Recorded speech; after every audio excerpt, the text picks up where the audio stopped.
Whether you can join us for an event virtually or in person, choose or help a current student, or simply wear your favorite NMU sweatshirt, thank you all for staying connected to NMU. We had a great Tigers event here just about a month ago down at Comerica Park. Got to see Dr. Tessman at that. We had, I think, over a couple hundred alumni. We had a nice little pregame deal in Greektown, and then the game was great. A lot of fun to reconnect with people. And of course, I'm looking forward to homecoming next week. I've gotten to know Dr. Tessman really well over the last, I guess, a year and a half now, it seems. I had the privilege of speaking at his investiture ceremony.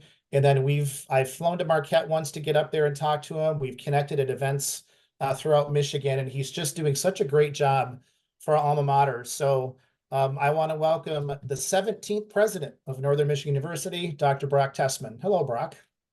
Hey, Chris, thanks a lot for having me. Kylie, thanks a lot for organizing all of these. That's fantastic. Yeah.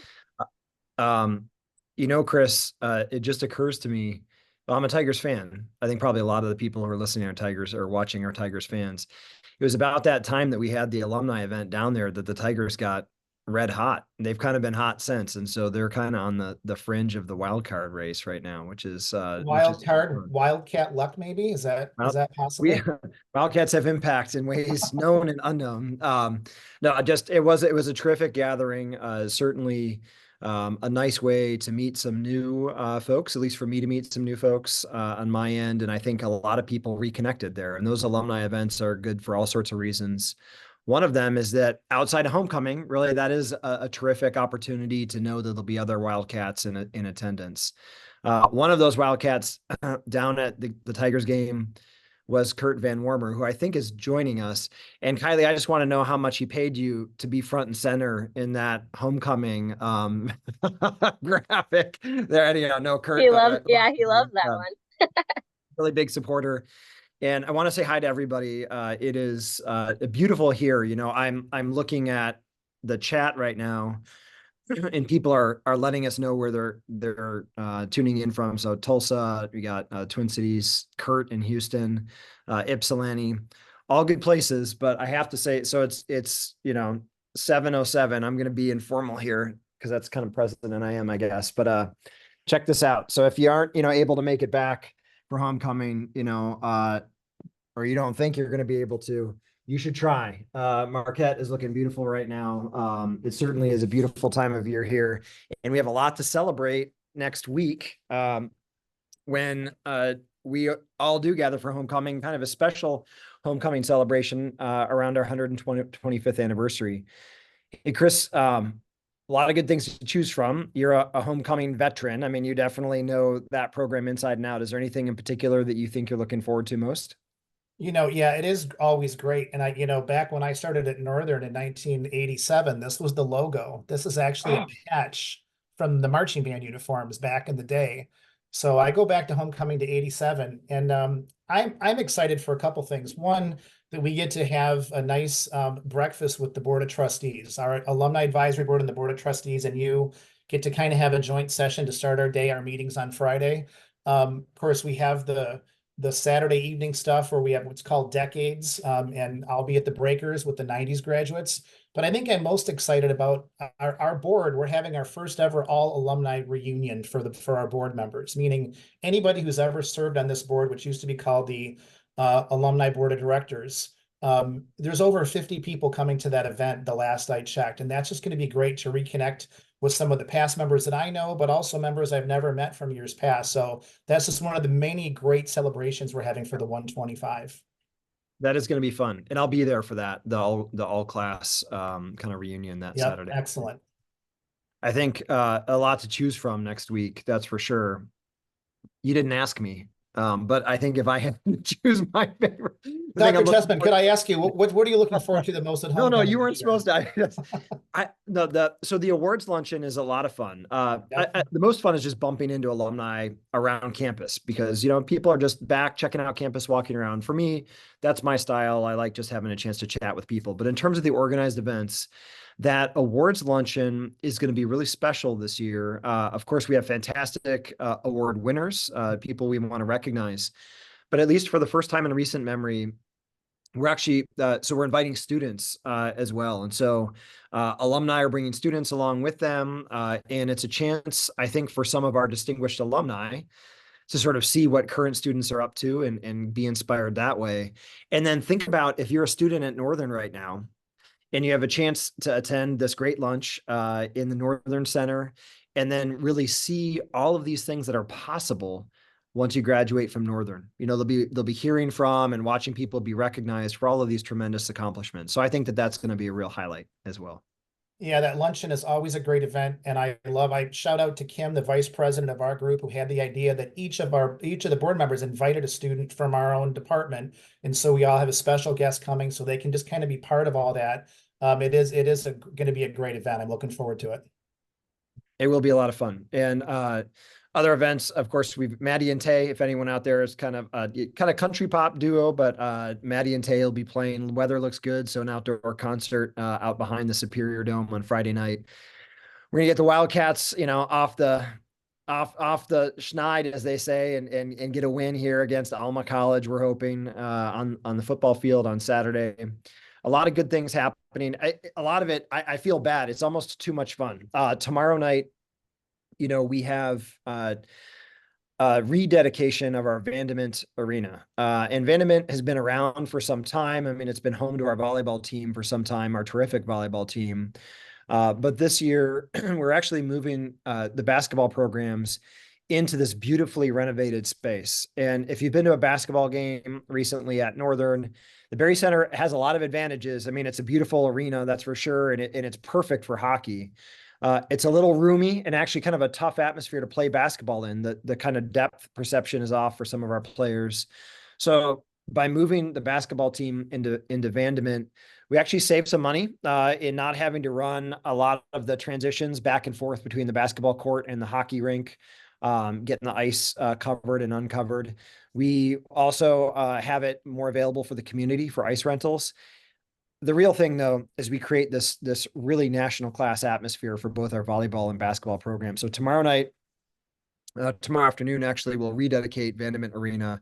And if you're not able to make it tomorrow for that volleyball game, that'll immediately follow the rededication, you got to come check out a basketball game, men's or women's volleyball game. So that's one big thing we've been doing. I think half the world showed up at Black Rocks a couple weeks ago. We had a kickoff of this really neat collaboration between Northern and Black Rocks Brewery. Sure, almost everyone on the call, if not everyone, knows about Black Rocks. And we've been working with them over the last 6 or 8 months or so on a collaborative and co-branded beer. So we've got Wildcat Gold Lager. We had a big kickoff event. I think we had 300 or 400 people packed into Black Rocks on this beautiful Friday afternoon. And I encourage you, if you're in town for homecoming or for any reason, to stop by Black Rocks and sample that beer.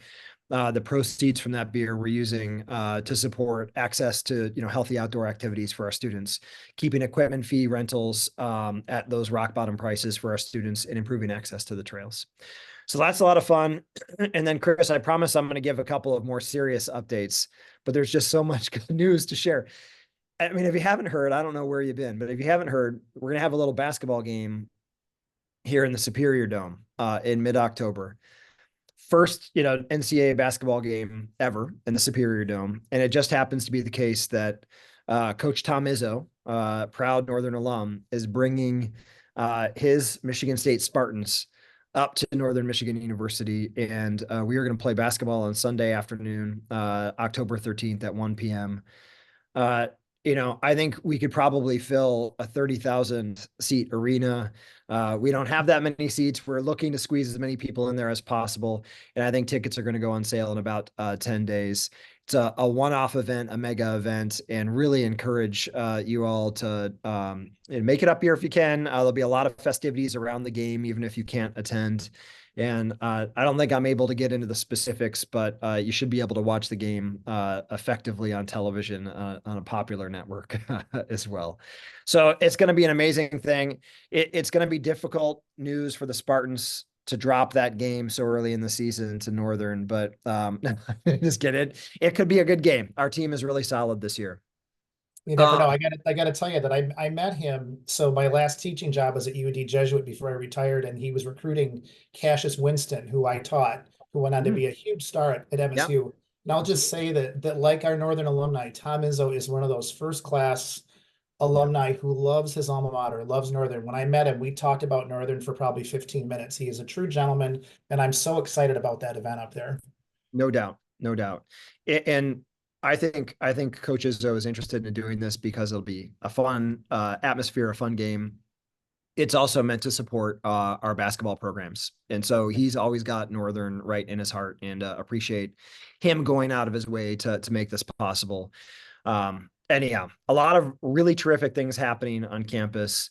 It is our 125th anniversary, and so during homecoming and really this whole year, we have been engaged in a little bit of a retrospective. I mean, really just celebrating the history of this institution, so many of the achievements, so many of the traditions that make Northern what it is. And it's hard to believe, in 1899, and this is our third century actually of operation, but in 1899, we're having classes here without any space, with no building at all.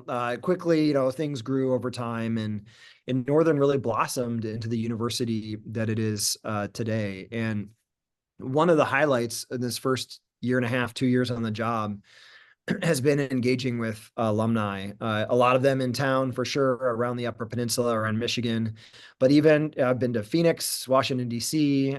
We've been to Florida for a number of visits, really all over the country.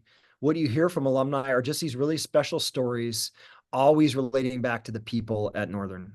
And the place is beautiful. I mean, holy smokes, I took my laptop. I shouldn't have done that and tried to show off the place. The place is amazing. I don't think the place would work the way it does if it weren't for the people who are here at Northern, and the way that, we take care of each other.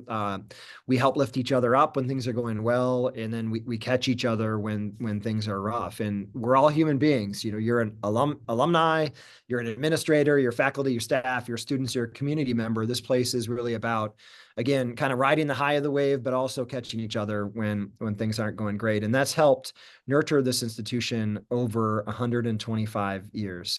So I've been doing a little bit of a retrospective, but I am kind of inherently a present focused and horizon focused person. And so the reality is right now, the university is in really strong shape. Actually, we just had yesterday what we call Census Day. It's the 10th day of classes. It's when we kind of log the official student counts every semester.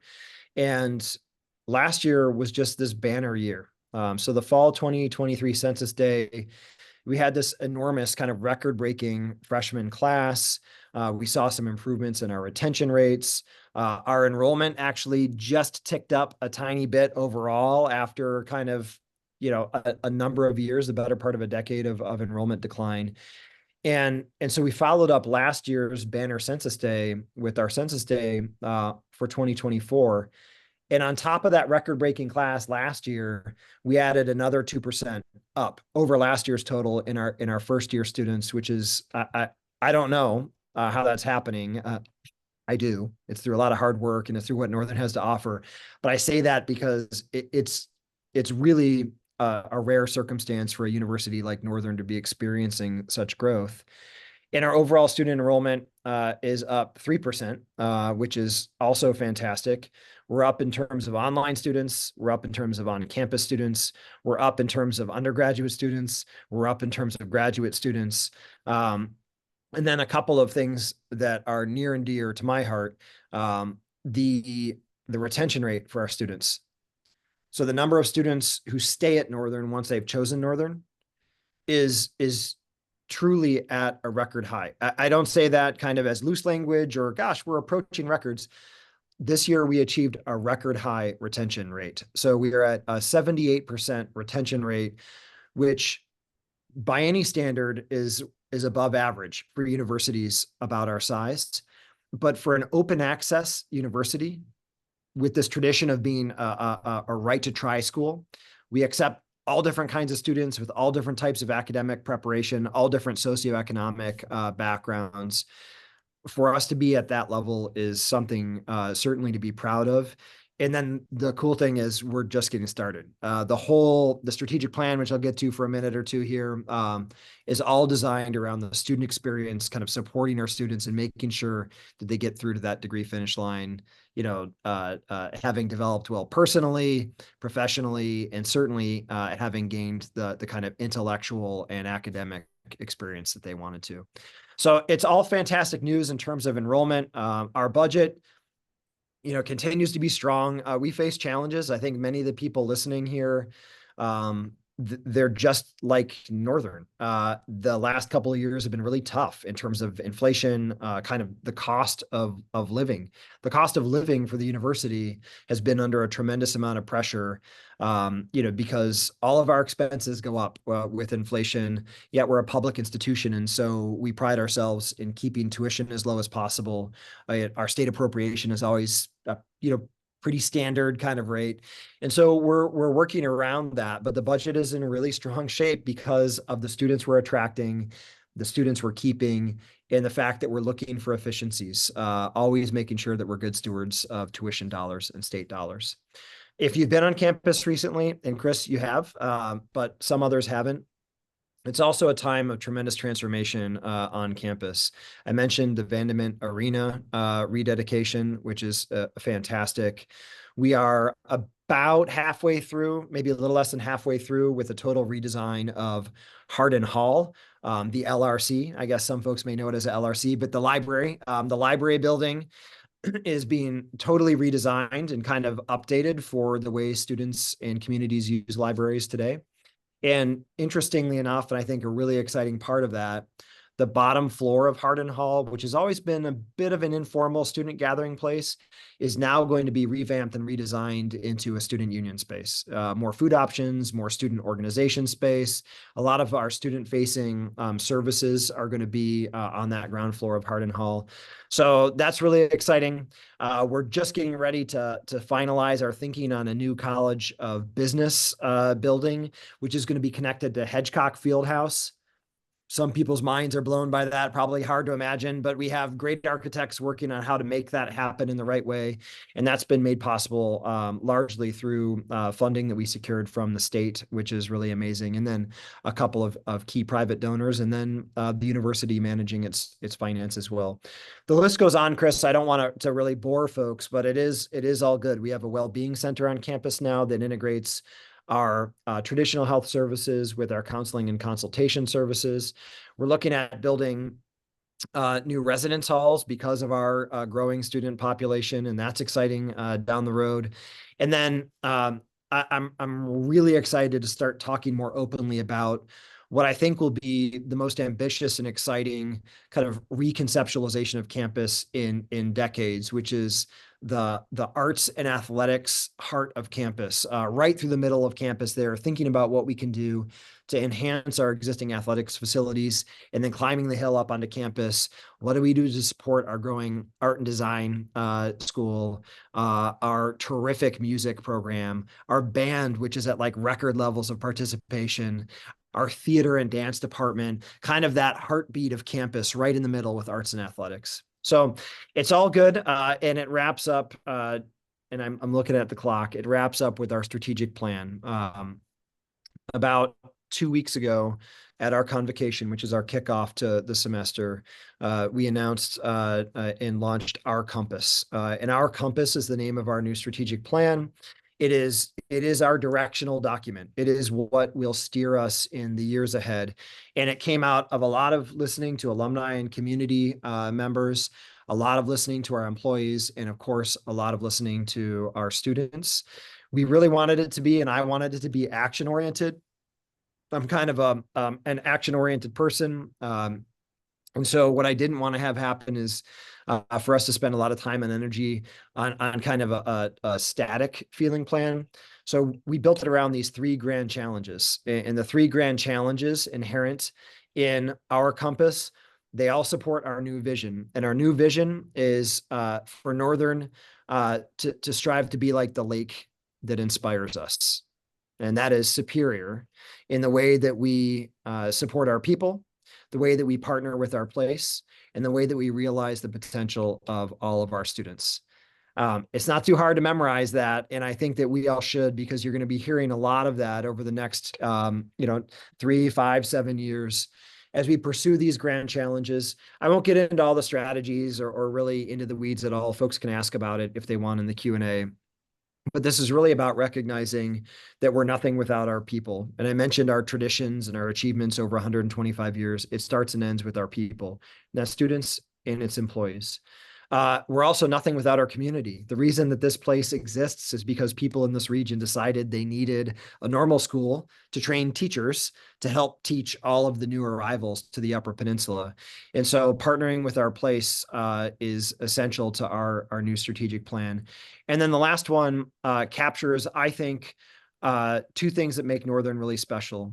One is the fact that we focus on so-called high impact practices, like learning by doing, working directly with a professor, getting experience down at the Jacob Betti complex on state-of-the-art machinery, getting out into the field and doing field-based research, studying abroad, being on stage if you're a member of the band or in theater and dance. It's learning by doing, and those high impact practices are front and center in our strategic plan. The other part of it, that third grand challenge, it's realize the potential of all our students. And Northern has been a right to try school for so long. This place is defined by the fact that we don't lift the ladder up and say, look, you can get in, you can't. Or, we're going to chase prestige and only focus on students that we know are already on the glide path to success. I bet there are a lot of people on the call that, like me, had their ups and downs academically. And it took a certain moment, a mentor, a certain kind of environment to get us on track to where we are today. And so that's a big part of Northern strategic plan as well.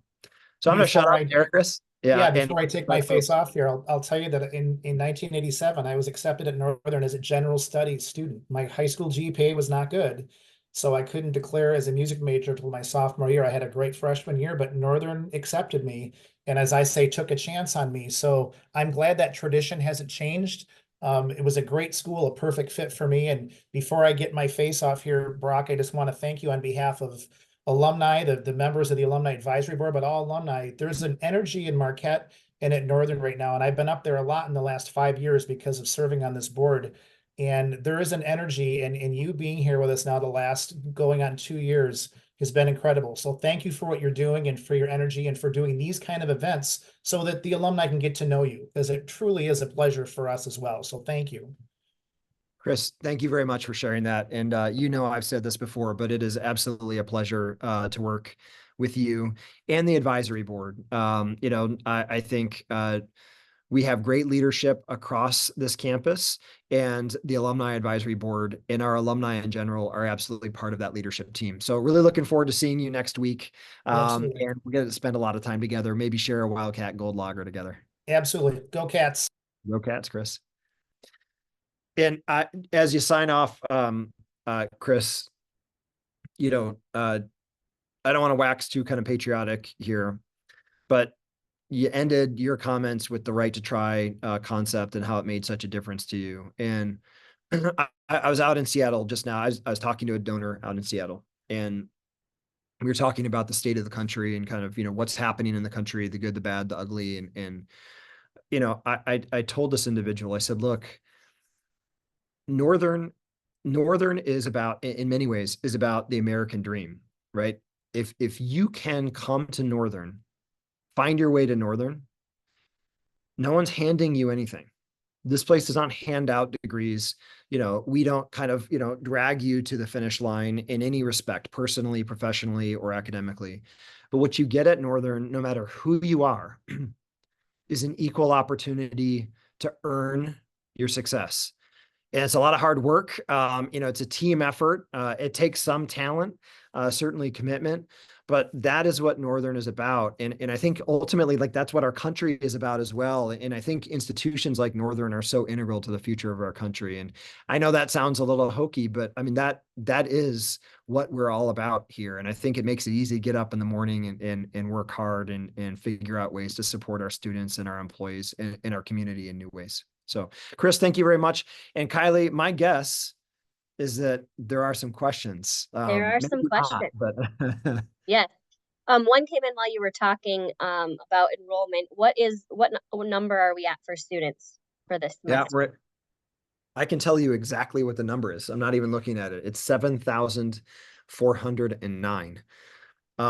We were a little bit below 7,000, I think 6,800 or so, a couple of years ago. And I think that was sort of that was a bit of a trough. I mean, after a number of years of decline, and a lot of institutions really had gone through that long period of decline. But you think about that growth between that low point and now being back into the mid 7,000s.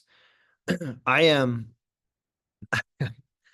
gonna, this is such a bad idea, but you sign on for the webinar in the evening, you can get this. But I think the world of Michigan Tech. Okay. And so I only have this on the back of my phone case just because I think it's fun to poke fun at a worthy rival.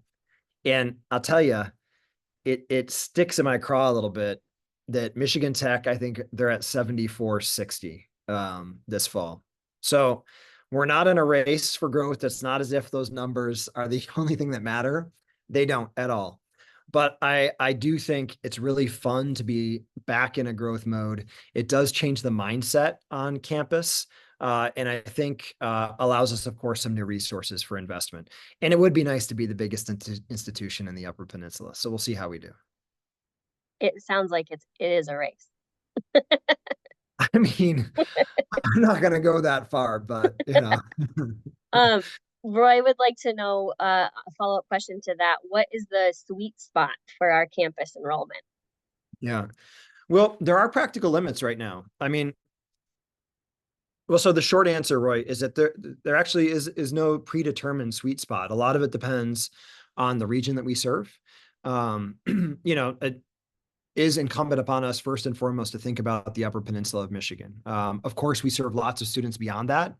We're actually almost about a third at this point. A third UP, a third downstate, and almost a third out of state. It's not exactly that. But really, some of it depends on demographics. I've moved out of this joke, but it's actually a useful joke to tell because it highlights some of the challenges we face as a regional university, as a public university in the Upper Midwest and in a rural/remote part of the Upper Midwest. All of those factors present sort of headwinds that we need to address in terms of enrollment. The demographics in the Upper Midwest, in particular in the UP, are declining, which creates some challenges for us. And I think public universities in general have struggled a bit. So the answer is there's not exactly a sweet spot. But, right now our residence halls are packed. If we had 200 more students this fall and they were first or second year students, we have a really serious problem. We really would not be able to fit those. Bless you, Kylie. We would really, bless you again. We would really not be able to fit those students into our residence halls. So as I guess one point of reference, right now we're at about our sweet spot. If we want to maintain a small student to faculty ratio, we have to think about growing our faculty over time as our student population continues to grow. So right now, we're actually kind of close to our sweet spot, but that doesn't mean that we want to stop here. We're going to need to grow in tandem with our student body. I would love to see us back into that zone we were at in kind of early 2000s, 2008, 9, the late aughts, I guess, as they call them. And then I think in the early 90s, we were also around 9,000 students. And I don't think that would be a realistic goal. I think that's a stretch goal given the demographics in the region. But because it will take some time to get there, I think we can grow the university along with the student body and still provide this really high quality experience. There's something very special about being in a place that's expanding in programming, expanding in opportunity, and expanding in numbers. Great. All right, I'm going to jump into some of the questions people sent in when they registered. First one, are there any surprising facts about Northern or the UP that you have particularly enjoyed finding out? Yeah, there are. I mean, many, many, many. I will tell you, we moved here from Montana. I grew up in Metro Detroit, but we moved here from Montana. And two things are really special, I think, that I just didn't know about the Upper Peninsula. One is the extent to which our histories are a bit shared. in particular with the mining booms that occurred in the Keweenaw copper country, and then copper mining out in Montana. And it's been fun to dive into kind of that historical story. A lot of folks who were into Keweenaw ultimately then moved out to Butte, Montana, and I knew a little bit about that coming from Montana, and so that's been a neat connection. And then I'm fond of saying that it is, of course, not true geographically, but the Upper Peninsula feels like it's about halfway between where I grew up in Metro Detroit in Montana, which is a place that our whole family, really did love. And so just the outdoor opportunities here have been outstanding. I'm a runner, or probably more accurately, I'm a jogger. And so just the ability to get outside and into the woods and on the trails has been wonderful for me. So two easy surprises there, just the shared history of the people, and then the beautiful outdoors. Great. Are you comfortable with the counseling and services available to students and faculty? I know that's a major point for us and something that has been coming up a lot recently. Yeah. I feel I'm very proud of the services that we offer. That's the way I'll start the answer to that question. But no, I'm not comfortable. And yeah, this whole call so far has been pretty happy-go-lucky, and just a lot of good news. Um, and we have good news on our well-being efforts. I mean, we've actually totally redesigned the university so that there's, one of the pillars of the university is people, culture, and well-being. So the well-being component is front and center, and a huge part of that is emotional and mental health and counseling and consultation services. We've expanded the hours of our counseling and consultation services. With that well-being center, we've moved them all right down next to the residence halls and the dining hall, Northern Lights, which is really important in terms of access. And we have really high quality counselors. We actually do frequent surveys of our students to see how they feel about our services, and they have good feelings about them. We're doing a good job, but there is absolutely a well-being crisis in the country, and Northern is not immune to that well-being crisis. So I absolutely can't say that I'm comfortable. I sleep well at night. I have been blessed with that quality. One of the things that can come close to keeping me up almost every night is just thinking about our students and what's happening with them, financial stresses they're experiencing, kind of their worldview, which is really difficult to hear about. I'm generalizing, but tends to be a little bit more cynical than maybe for some of us on the call. And they have lots of needs on this campus. A lot of those needs are academic, but a lot of them are about their physical health, their mental health, their emotional well-being, their sense of belonging, their sense of purpose. And so counseling and consultation services, we probably could never hire enough counselors to deal with the demand we have for their services. We are doing our very best. In the long run, one of Northern's core purposes has to be making a contribution to the root cause of this well-being. It's a well-being epidemic, really. It's a real challenge. And one of the things higher education has to do, in my opinion, is to get out of this notion where our only job is to get a degree to the students. That's not our only job.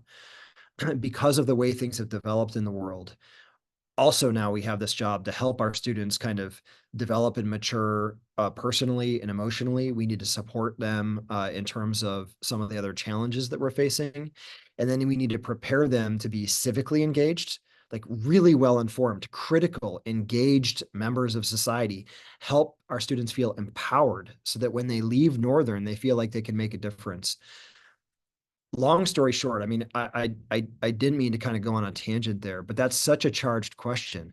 I'm so proud of our efforts, but no, I am so far from being comfortable in terms of what we're able to do right now. It's a real challenge.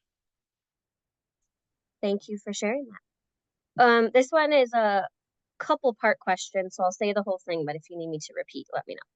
So financial resources are limited for a university, primarily appropriations and tuition. So presently and in the near future, what is the financial status of Northern? Can you talk about the return on recent investments of resources and how financial resource allocations for the future are being considered? How does Northern measure success regarding resource decisions, especially financial ones? Yeah. Do you need me to say anything again? No, that's, I mean, that's my everyday, that question. And I'll do my best to answer those questions succinctly, and then, certainly can invite some follow-up. Northern's in a really strong financial position. So we are, we have bond ratings. We issue debt. We take on debt in order to support some of our more capital intensive projects. That's absolutely typical for an institution like Northern. And as part of that effort, we get rated, Moody's, S&P, these kinds of things. And we're A grade in terms of our bond ratings, which is very atypical for a public regional institution. Banks, folks who do these ratings, think about the near term, the medium term, and the long term. Like, what does debt look like for an institution like Northern? And if they have questions about what our stability looks like financially, that grade goes down. And so our grades are exceptional. I doubt he's on, but big shout out to Gavin Leach, our chief financial officer, on that. It's a collective effort, of course, but good shout out to Gavin.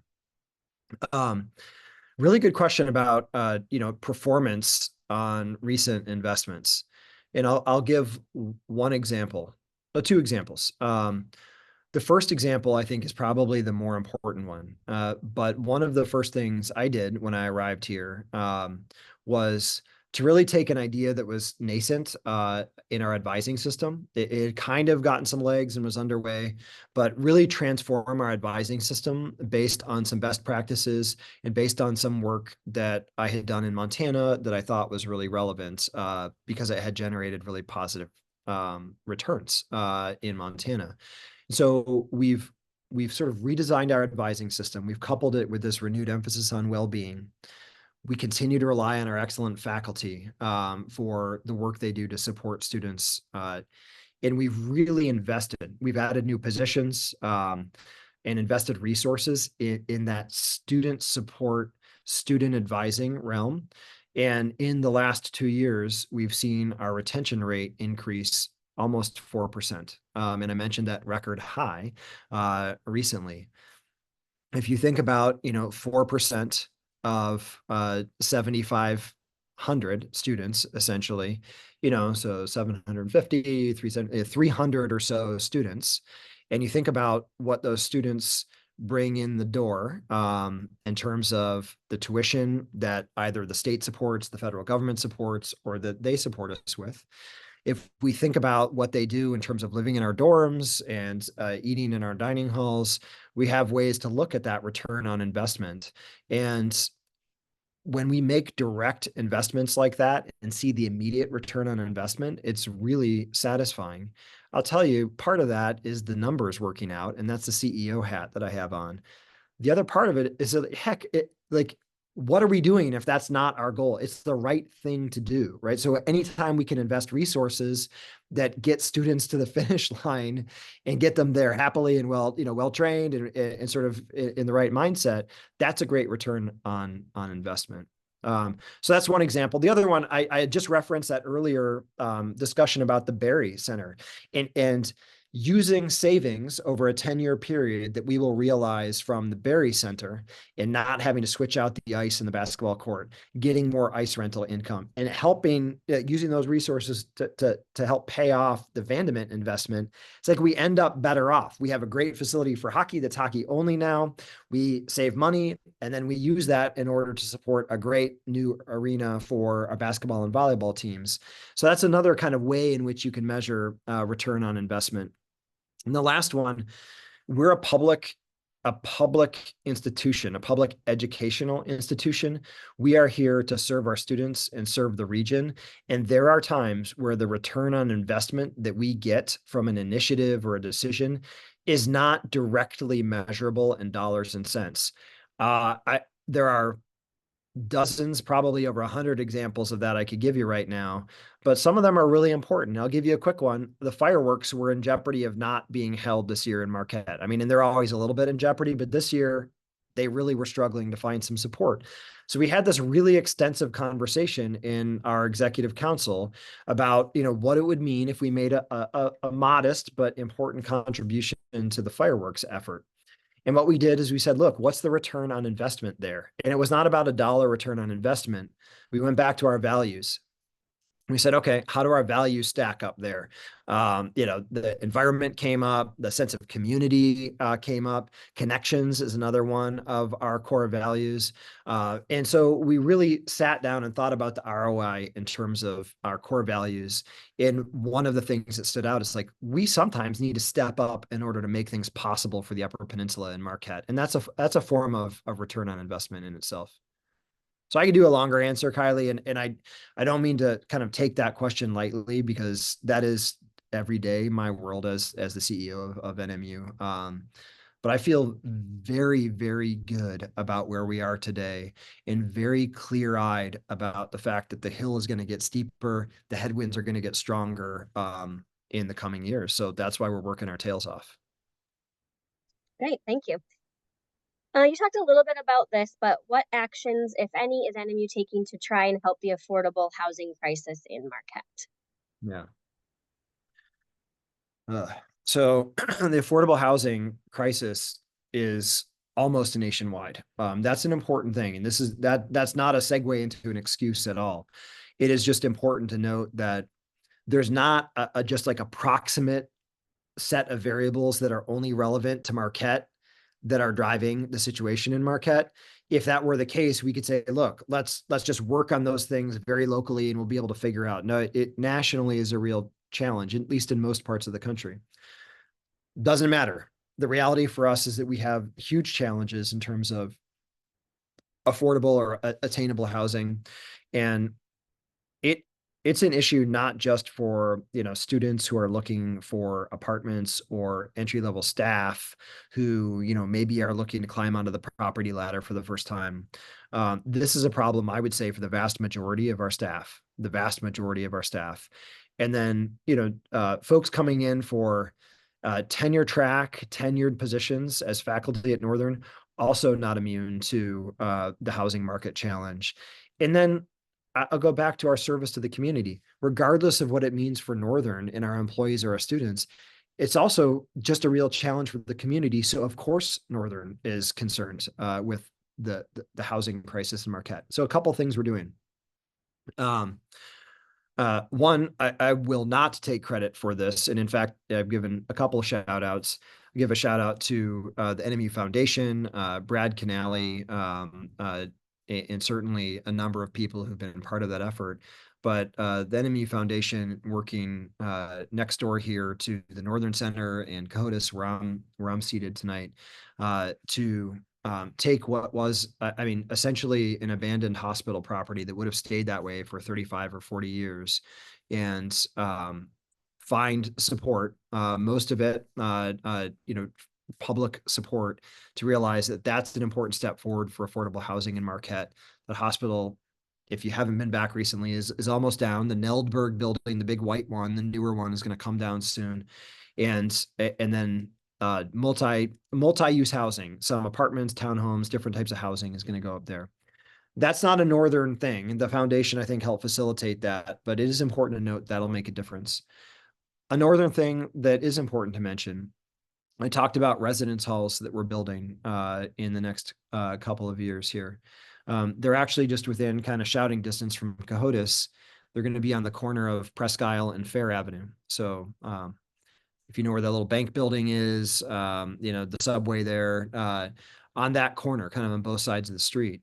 And it's going to be upper division housing. And what do I mean by that? It's going to be housing for our third-year students and our fourth-year students. And that's important because those are students that have been moving into the local housing market instead, and actually putting even more pressure, especially on the rental market. You take some of those students out of the local rental market, put them on campus, and then it loosens the supply a little bit in the local rental market. We are also committed to including a housing that is suitable for recent arrival faculty and staff into that new development. Now, that will not be the majority of the housing development, but we'll have space there for our faculty and staff. So at least when they first come to Marquette, they can land there for some time. I mean, for a substantial amount of time. And I think that that should take some pressure off of the Marquette market as well. Incidentally, it also will help us attract more talent to Marquette. It's a long game. Ultimately, we have to have developers build more in the city. Construction is really expensive right now. Interest rates are high. It's a challenging environment to increase the housing supply. But Northern is absolutely part of the solution, and we take that challenge seriously. All right. What do you believe will be NMU's most significant university achievement by the end of the decade? Big Yeah. question. Other than a national championship. Listen, I keep getting on the team over there. I want them to hang. So in Vandement, they're the banners recognizing championships over the years. It must be a bad idea because every time I bring it up, I feel like people they indulge me, but then it doesn't happen. I want them to hang separate from all of those banners looking at past championships, a blank gold banner, that is there as a statement, which is like, our goal is to add another team, another year to that. That would be great. That's not what I think Northern's biggest achievement will be in the next 5 to 10 years. Shorter answer to that is about 2 things that have already come up, so I can make it really quick. Balancing this open access right to try model, we're opening doors even wider for more types of students. The census date, 15% increase in students of color. So Native American students, Black students, Hispanic students coming to Northern. So including rural remote students, first generation, low income students. I shouldn't fail to mention that we're also diversifying our student body in other ways. We got to open the doors wider and be an inviting place for all different types of students. If we can do that and at the same time continue to see an increasing retention rate and increasing graduation rate, especially on-time graduation, oh my gosh, there is no institution that's done both of those things at the same time. Opened up their doors much wider and bringing in new types of students and all types of students, and also significantly improving student success rates. So that's the short answer. I think that if I had to kind of point to a neat and tidy thing that we could measure numerically, that would be it. The longer one is back to my kind of American dream comment earlier, but it has been the case for most of our history in this country with public higher education that what we do is we get students degrees. That's been our purpose. And I think that will always be at the heart of our purpose. So one really innovative, neat thing you could do, and if you're a place like Arizona State University or Michigan State University, you could say, look, we're a mega university already. So our innovation, the thing we're going to do is we're just going to get as many degrees as possible to as many different students as possible. I mean, Arizona State has, I think, 160,000 students, if you count their online students. And that's very cool. And that is transformative for Arizona State. That is not Northern. That's not our path, at least not while I'm president. So you think, well, what is it that will add to the equation? How are we going to actually transform the direction of this country? And I think it is about a more expansive role, or expansive view of what the role of higher education and public higher education is in this country moving forward. At Northern, yes, it's about the degree. Our students will be well-trained, they'll be knowledgeable, they're ready to succeed on day one in whatever job they pursue. We also have this role in addressing the kind of health and vitality of our society. And I'm not a cynical person. I'm not pessimistic. Kylie, there's something going on in our country right now, and it's really troubling in terms of our ability to connect with one another, our relationship with technology, our ability to have faith in the future. And some of that is faith in the future of our community and our state or our country. There's also this just general existential, I don't know, malaise among many of our students with the future of the world. And they shouldn't feel that way. There's so much to be optimistic about. There's so much that we can do to improve our human condition. So I would like in 10 years for Northern to have kind of cracked the code as an institution that's absolutely maintained its core emphasis on academics and training, but also played its role in healing this kind of generation and making sure we're a place where people come, and when they leave, they're much better prepared, not just to be chemists or police officers or teachers, but also much better prepared to be human beings in the 21st century. And I think we can do it. I think this is the right community and place. We're the right size as an institution, and we have that strong foundation with our good finances, our good budget, ways to attract students here to be really a national model in that respect. Great, thank you. Okay, I'm going to try to squeeze in 2 more questions. We have a lot, but I'm going to try. So in hiring new faculty, does Northern focus on pedagogy, pedigree, or something else in a candidate? That's actually a pretty easy one to say. I would say in pedagogy, I take that as kind of teaching and instructional excellence. It's that. And that's a pretty blunt response. We have fantastic researchers across this campus, and I don't sell them short by any means. And in fact, we have kind of these pockets of departments where creative scholarship research is world class. So that exists on this campus. You do not belong at Northern Michigan University unless, enjoy is too light of a term. Unless you are invigorated, inspired, committed to working with students inside the classroom and outside the classroom. So I'm not sure I would go strict pedagogy, but I would say commitment to students in the classroom and outside the classroom. That's the #1 factor. And there are all sorts of other things that come along with those faculty searches. The departments run them, to be clear. But I think if I could have my way, it's like you sit them down and you look at them in the eye and you say, how much do you care about the students you're going to serve at Northern? And you judge them based on that answer. Yeah. Can you talk a little bit about NMU's university community college role? Yeah. That's a really good, that's an excellent question. And this is something really special about Northern. I think I can multitask. Yeah. Okay. So I saw this question. Yeah. So Matthew, thank you for sending me your thesis. I absolutely looked through your thesis and appreciate the work you did. And I imagine you still think about it on Northern's special role as serving the community college function in the region, in our district, and also having really strong bachelor's degree programs and in fact master's and a doctorate program to boot. There are 3 institutions in the state of Michigan who do that. It's ourselves, it's Lake Superior State, and it is Ferris State. And I think that this is an absolute privilege. I will tell you that in Montana, my job was actually coordinating campuses in Montana at the 2-year level and the 4-year level. And so seeing that opportunity to come here to Northern and to be able to continue to work in the trades at the associate degree level and also on through the bachelor and graduate level was really special. Now, why is it special?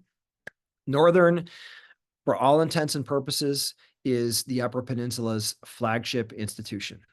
Okay. We do it all for the Upper Peninsula. And I showed my phone with the little dig at Michigan Tech. Michigan Tech is fantastic. They do so many things so well. I learn from President Kobach in Michigan Tech almost every day. There may be days that doesn't happen, but almost every day. Yet Tech is a specialty school. They're a STEM school, and it's good for them. That's what they were established to do. They do it well. Lake State, also a fantastic school. The size of Lake State does not allow it to function the way that Northern does. For Northern to be the flagship, Swiss Army knife institution of the Upper Peninsula, it is essential for us to train the next generation of welders, of automotive technicians, construction management majors. We have great engineering tech programs. I say that all the time. If what you like about being an engineer is theory and math, then there is a great set of programs for you. They're actually, it's a couple hours away. If what you like is the theory and the math, but then also the applied nature of it, our engineering tech programs are fantastic. That 2-year side of things is essential. And not all of those programs down in Jacobetti or the trades are 2-year programs, but that community college 2-year approach is really an important part of what we do. I'll tell you, it's a little bit of a heartburn kind of thing right now. There are some weird ways in which we're not qualifying for some state support that is going to community colleges, but that's for another day. That's for a phone call to Lansing. But Matthew, I really appreciate the master's thesis you wrote, and know that Northern holds dear its dual role. And will continue to play that role as long as I'm president. Great. Well, as I said, we still have questions coming in, and I did not get to all of them. So will you join us again next semester so we can do this again? Absolutely. I'll be back Okay. with some more good news. I always try to tackle the challenging questions head on. Kylie, thank you so much. Chris, again, thank you. And to all the alumni, I hope that I see you next week. Get on up here. The weather looks good. It should be a fantastic homecoming, a chance to celebrate a really important milestone, our 125th anniversary. Thanks very much. Yeah, we're having lots of people say very happy that you're the president, love the direction that NMU is going. So really great feedback. So thank you for sharing everything. A few quick housekeeping items on my end. We will be picking some t-shirt winners. We got some new NMU alumni t-shirts, so we'll be picking those, and I'll email you if you are one of the lucky winners. Again, we look forward to continuing this series. Remember to join us in November for a cooking segment, and join us in November or December in Detroit. Keep an eye on our website and our social media channels for all the fun things that we're doing coming up. So thank you all again. Thanks, Chris. Thanks, Brock. Great to see you. And yeah, go Cats. Go Cats. All right. Thanks, Kylie. Thanks, Chris. Thanks. Go Cats. See you, everybody.